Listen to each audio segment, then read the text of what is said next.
We're good.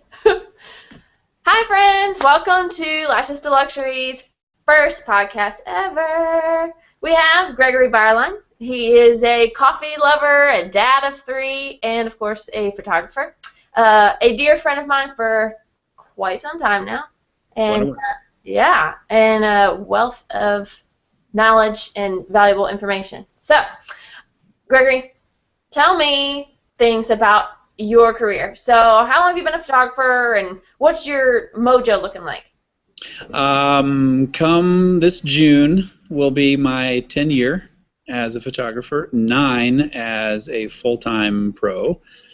And I focus on commercial photography and commercial bent photography when it comes to portraiture. I like to shoot magazine type stuff, magazine worthy stuff. So that's what I'm always thinking of, more so than it landing anywhere else, except maybe someone's wall. But that's the portrait side of things. Cool. So I don't want them to look like they walked out of the page of a magazine. So okay, so even like your personal portraits are aiming towards being as if they came out of a magazine. Yes. Nice. Good stuff. Yes. So obviously, if that's your angle, then you're probably working with makeup artists. Yes, frequently. Yes. Almost all the time. What's that? Almost all the time. Okay. And ideally all the time, yes. Ideally all the time. Why?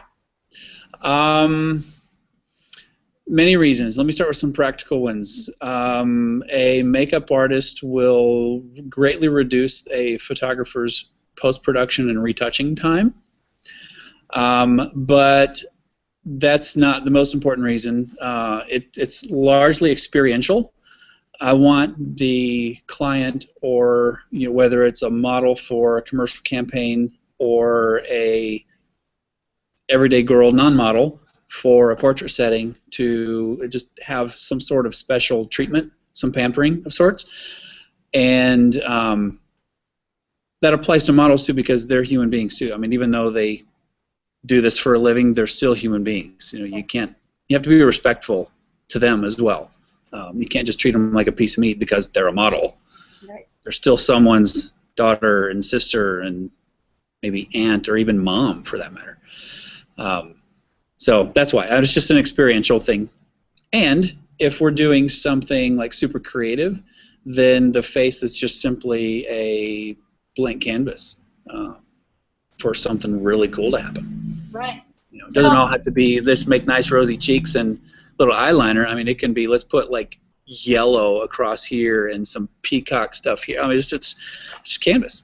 Yeah. So when you're going to book a makeup artist, what kind of things do you look for?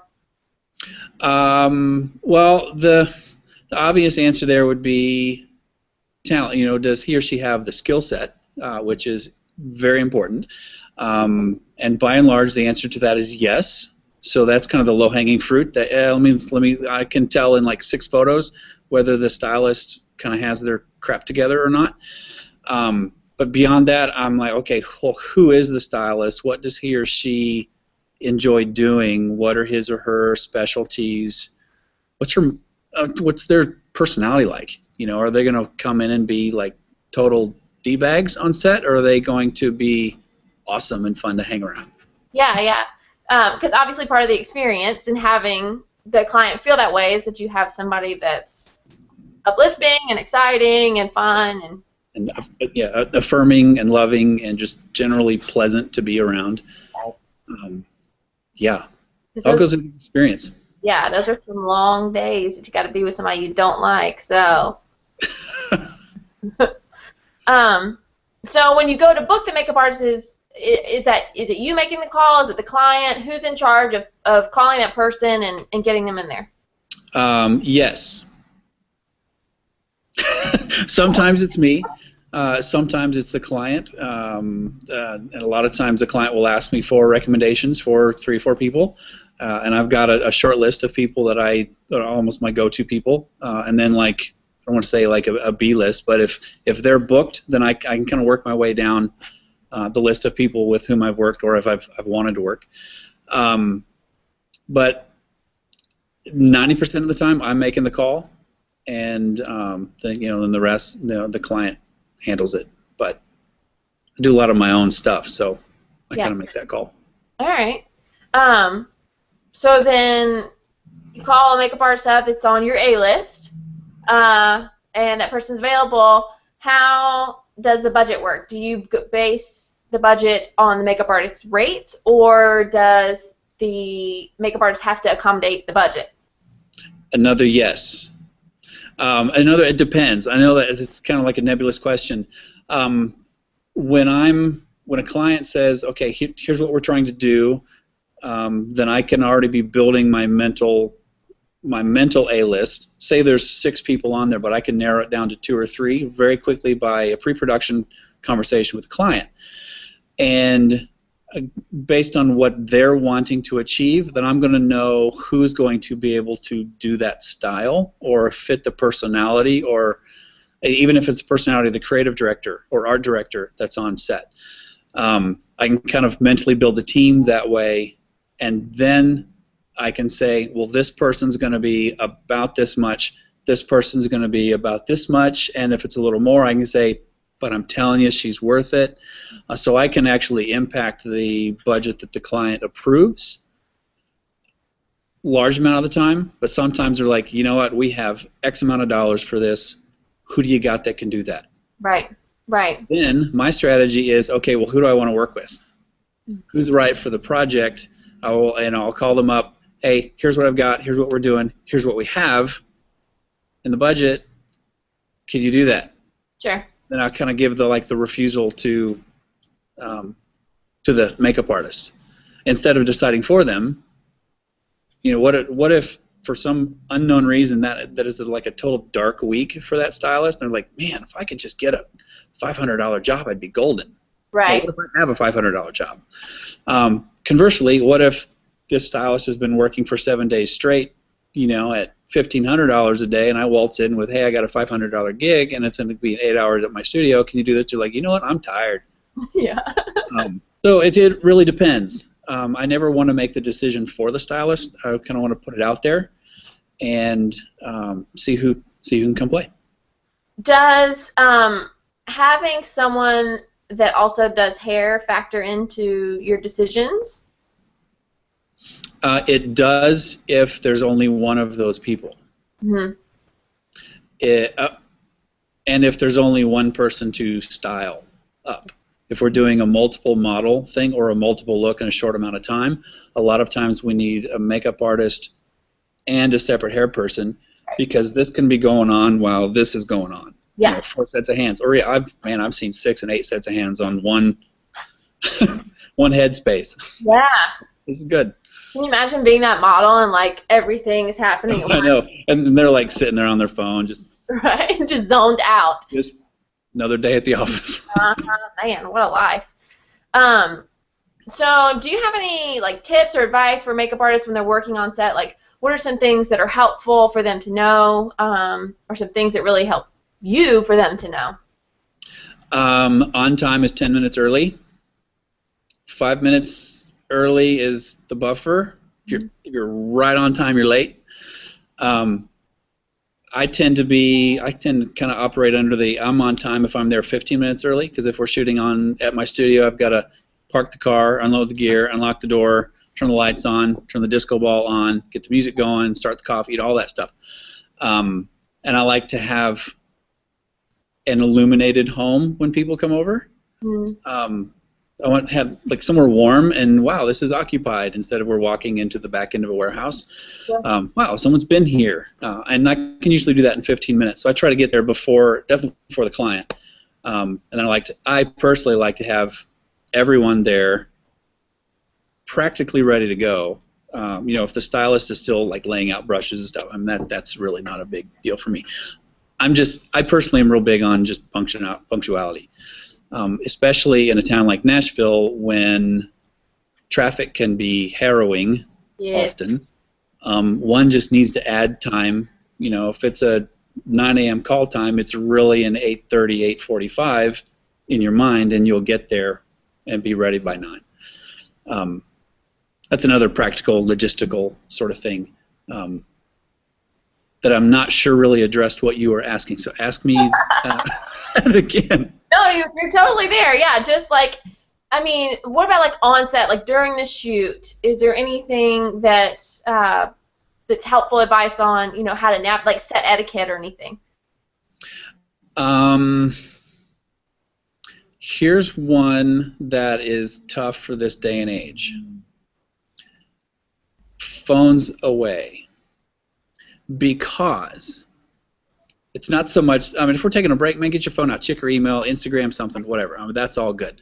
But if I'm like, we got to fly away, or that her lashes fell off, sorry, and I'm like, hello, put your phone down, please, can you pay attention? It's more of a pay attention to what's going on and be waiting for something to happen, and then when it does, fix it before I or the photographer needs to say, hey, would you fix this eyelash that's fallen down, or that sort of thing. It's more of an awareness and a presence, which I actually think is what separates a pro from a budding pro or a wannabe pro. Gotcha. Is just that alertness, kind of, hey, what's going on? Especially with hair, if there's flyaways going on, or in the dressing room, there's one light, and we get out on set, and we've got 3, 4 lights flowing all over the place. You're going to start to see more flyaways. I kind of want to have the stylist already see that and say, hold on, let me get something real quick. Sure, okay, I'll wait. Right. Do your thing. So that's kind of one, just alertness and presence and participation. I tend to, especially if it's a shoot for me, or one that I can really call the shots on, and if it's a stylist that I know and trust very well, hey, if you have an idea, throw it out. I may not be able to do it, but oh yeah, excellent. That would be awesome. Yeah. So I'm open to that as well. Yeah, so it's really, is it helpful to you to get the input of the artist to say, hey, I think we should try? Like, does that kind of help you, or you kind so even if it's not a shoot just for you? It does if the shoot has been moving, and maybe if it's okay, we've got this, let's go change a look, and the stylist wants to say, before we completely change this up, why don't we try this? Mm. Sure, cool. We got 5-10 minutes. Let's knock it out. As long as it's like a same outfit sort of thing, or if it's a slight adjustment, or this, that, and the other. If it's a complete look change, then we need to go back to the dressing room and do all that, and then kind of start over, square one again. But yeah, I'm open to that, especially if it's someone that I've worked with closely and I appreciate their aesthetic and they know what I'm about and all that stuff. Cool. Besides phones and being late, any big pet peeves?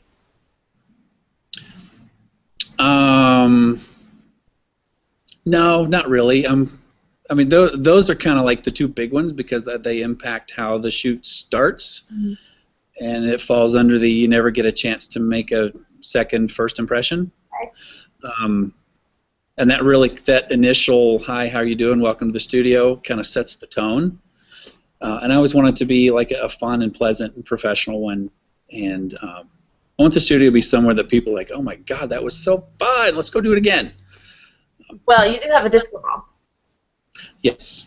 So yes. It's a guaranteed it's going to be fun. Yes. And this is by no means a prerequisite, but someone who doesn't mind a studio dog, even better. Yes, that is a true. Yes. Okay, last question. Yep. If there was a lipstick color that was inspired by you, what color would it be, and what would the name be? The color would be a really deep plum purple, like eggplant plum. You know the color. Yeah. I don't know what it would be called, but the reason is because that's kind of like my personal branded Tiffany blue. Uh-huh. And that came from my wife and I were in Italy in fall of '08, and that color was all over Rome and Verona and Milan, all over. Hadn't seen it over here yet. This is 6 years ago. Yeah. 7 years ago. Wow, that was that's too long ago to have been in Italy. I need to go again. And it hit here maybe 3 or 4 years later. Mm-hmm. And I was in kind of a rebranding my retail photography, I kind of switched all to black and white, and I wanted a color that was still rich, but also royal, and I landed on that plum purple color. So a signature color for me, other than black and white, would be that color, and what I would call it is, I don't know. Roma plum, whatever the Italian word for plum is. There you go. I have no idea. I speak no other languages, but for sure it would be fantastic. Yes. Awesome. Gregory, thank you so much. You're very welcome. I appreciate you. It's fun. We have to work together again soon. Yes, please. Awesome. You can find Gregory's info underneath GregoryByerlinePhoto.com.